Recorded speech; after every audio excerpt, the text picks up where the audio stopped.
Amigos do canal Calcio Parlato, algumas considerações sobre o jogo de hoje do Milan contra o Liverpool. Milan está fora da Europa.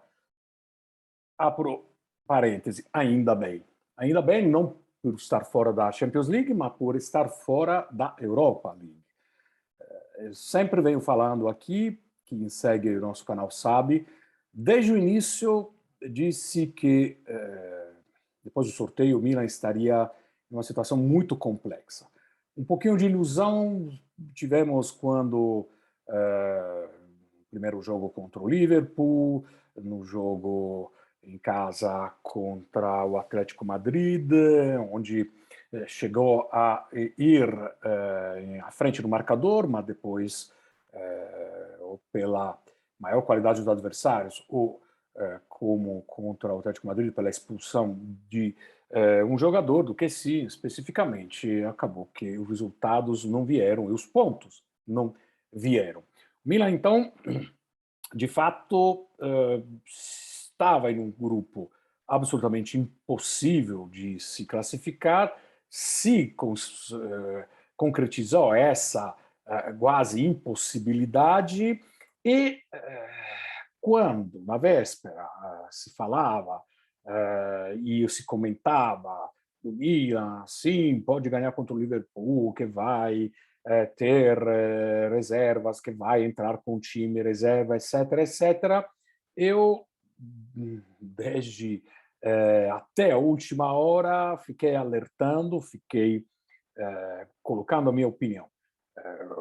Ganhar do Liverpool é uma empresa quase impossível, mas não porque os seus reservas são melhores do que os titulares do Milan, mas porque quem entra, quem joga nesse time tem uma questão psicológica diferenciada.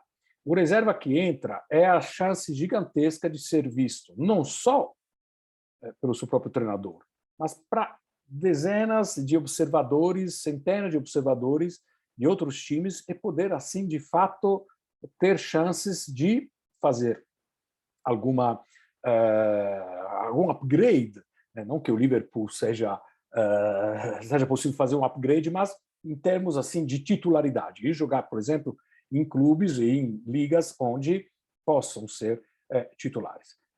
De fato aconteceu isso. Claro que o Salah é um titular, é um super titular e, evidentemente, ele o Mané também é um super titular do Liverpool, mas quando os dois foram substituídos pelo Klopp, possivelmente aquele era o momento que o Milan precisasse usar mais. Mas o Milan estava extremado, jogou os primeiros 20, 30 minutos em níveis infernais, em termos atléticos, em termos de correria, e algumas considerações nós temos que fazer aqui sobre as individualidades, de forma bastante rápida. Porém, só para concluir o raciocínio inicial, ainda bem que o Milan perdeu esse jogo e não, por exemplo, empatou e se viu frustrar, por exemplo, o fato de o Atlético Madrid ter ganhado, de qualquer forma, ter perdido a vaga, ia perder a vaga no último aliás, quando fez 3-0, o Atlético Madrid estava potencialmente classificado, mesmo se o Milan ganhasse de 3-2. Naquela situação, o Milan já estava 2-1 perdendo. Então, teria sido uma frustração gigantesca. Mas, vamos, então, analisar por que o Milan fora da Copa, da Euro, da Copa, da Europa League é uma vantagem. Porque vai se concentrar no campeonato. Porque a Europa League é uma liga, é um campeonato, é um torneio, desculpa, é um torneio que se joga sempre de forma muito desfavorável, né? Sempre nas quintas-feiras e com um desgaste muito grande, visibilidade pouca, porque Champions rouba totalmente a cena, não adianta, né? Ou você é torcedor, e aí, claro, que vai seguindo, você não é torcedor, você não para ver um jogo da Europa League, você para ver jogos da Champions League, mesmo que seja de times que não sejam, como, por exemplo, eu que gosto e que sigo todo o campeonato, todos os clubes do futebol italiano, mas eu vejo jogos que não são de clubes italianos mesmo, porque tem jogos de fato interessantes, com tradição, com público, com tensão em campo, né? Então, não ir para a Europa League significa economizar muita energia. O Milan está muito cansado. Temo que, apesar do calendário muito favorável que o Milan terá até o Natal, possa sofrer, sim, algumas situações de dificuldades, né? Porque, de fato, o Milan está cansado, está com os homens ainda contados, e aí vamos nas individualidades. Amanhã, primeiro ponto negativo desse Milan. Poxa, foi positivo até o passado. Amanhã perdeu o ritmo. É claro isso, claro. Os erros que ele fez nos 2 gols não são erros cabais, né? Mas a forma dele rebater a bola, embora tenha feito defesas difíceis, mas era possível fazer melhor. Era possível fazer melhor.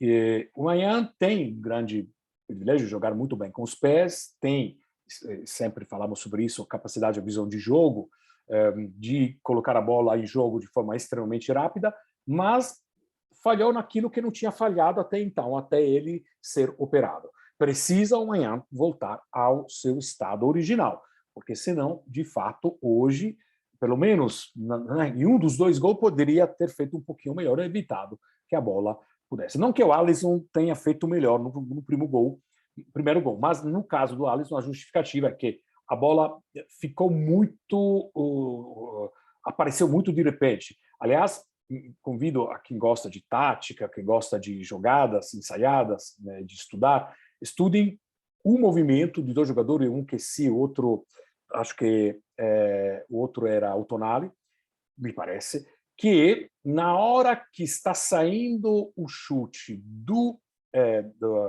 escanteio, eles passam na frente sem nenhuma, digamos,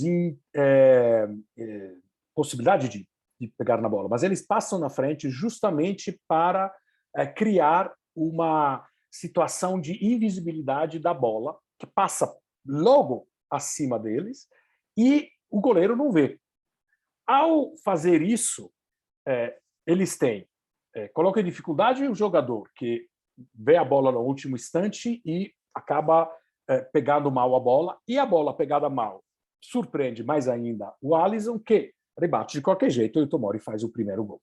Um gol que, naquele momento, valia a classificação para as oitavas de final, mas, de fato, foi uma ilusão que durou muito pouco. Bom, voltando ao amanhã, que precisa voltar ao melhor estado físico, temos que considerar que o Tonali, por exemplo, jogou só um tempo, né?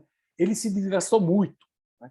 Ele carrega nas costas funções que, de fato, mesmo estando 100% da forma, você não consegue jogar aquilo mais que 45 minutos. No segundo tempo, o Tonali estava morto em campo. Estava morto em campo, né? O que se ele faz um trabalho, não carrega o piano que carrega o Tonali. O Kessie faz outro tipo de jogo e não carrega piano. O Kessie ficou mais vital durante o jogo, mas é óbvio, né? O problema do Kier é um problema sério. O Magnoli não está 100%. Sabemos já que não está 100%. O Tomori caiu de produção, caiu de rendimento, perdeu algumas bolas sangrentas bem na entrada da área. E, indo para a parte da frente, a falta que faz o Rebic e o Leão hoje fez muita falta. Hoje fez muita falta. Com jogadores do Liverpool menos, digamos assim, com ritmo de jogo menor, podia o Leão ter feito a diferença, né? Não acho que ia ganhar, não acho que o Milan ia passar, continua na minha opinião, mas, certamente, esse é o outro problema. O Milan está cada vez mais perdendo peças. Tem aí o Ibrahimovic lá na frente. Sim, mas o Ibrahimovic precisa de bolas para ele. Ele precisa de um jogo para ele. Precisa de quem coloca a bola para ele. Precisa de um Leão, precisa de um Rebic. Hoje o Ibrahim Dias foi o lado positivo, jogou bem, mas ele, contra um time muito físico, é claro que perde todos os duelos físicos, né? E perde todos, está sempre no chão. E ainda mais em campo europeu, quando não se apita nada, não teve um cartão amarelo hoje, teve uma falta de contraste mais dura apitada, foi só as faltas assim mesmo, mais claras, né? Então, o Ibrahim Dias perde um pouquinho de espaço, né? O Saelemaekers, que entrou no lugar do Messias, o Messias que tentou se aproximar, mas o Messias falta ainda, talvez, entender bem, e talvez, eu acho que o Messias no lugar do Ibrahim Dias que seja a posição mais, onde eu vejo ele mais interessante, o verdadeiro número 10, em vez de ficar nas laterais, onde eu acho que ele perde um pouquinho, fica mais previsível e talvez precise ainda ter um cacoetes ainda mais de ala, que me parece, embora ele tenha jogado muito nessa posição, mas contra times dessa envergadura, ele poderia dar mais jogando atrás do centroavante. O Theo Hernandes hoje jogou mal, perdeu a bola do primeiro do empate do Liverpool, perdeu algumas bolas, pareceu o Theo Hernandes que perdeu a bola contra a Fiorentina, não sei o que acontece com ele, esses altos e baixos são também preocupantes. O Kalulu é um jogador que tem melhorado, estou vendo ele em franca melhoria, mas aí está a minha preocupação como, digamos assim, analista em função do torcedor do Milan. O Milan está parecendo que algumas coisas não estão mais se encaixando como antes. Jogou contra o Liverpool, é verdade, mas o Milan está com algumas peças fora de uso por causa de lesões, está com alguns jogadores fora daquele que é o ritmo que nós vimos, criando esse grupo, essa coesão,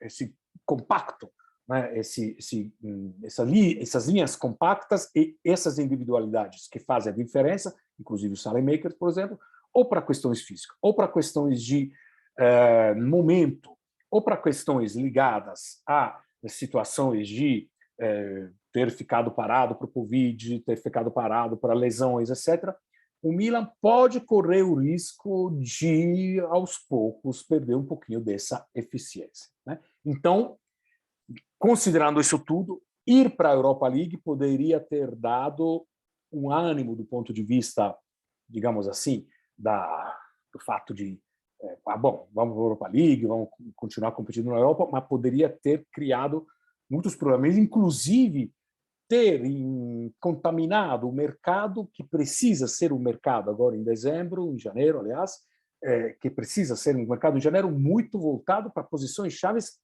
não para ter peças de reposição a mais para poder enfrentar 3 competições. Vai começar a Copa Itália também, no ano que vem. Então, bem para o Milan ter saído do terceiro lugar, ter ficado em quarto e assim se jogar todas as suas chances na Copa Itália e no campeonato italiano.